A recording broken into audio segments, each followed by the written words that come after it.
to hear all of it, was that the likability, the charisma was not just I like him, so I'm going to vote for him, but that will make him a more effective leader. Exactly that. They said more powerful with foreign policy, that mattered when you go overseas. I must say, I've gotten some predictions wrong, but I get this one right, because Barack was trailing in the polls with blacks not that long ago, and I said, you know what, they're going to come home to Barack Obama. They came home to O.J.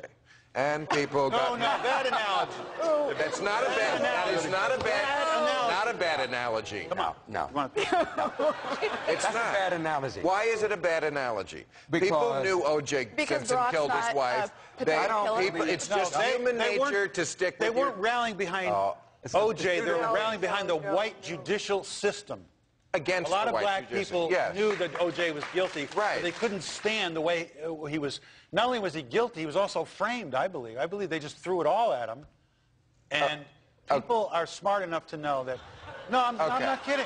You don't think he was framed and he was guilty? I do think they framed a guilty man. Yeah, that's what I mean. No, both. All right, let's not get off on that again.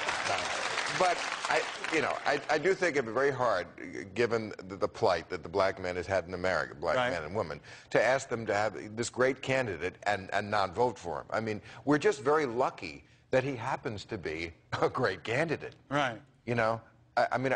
And you know, I feel that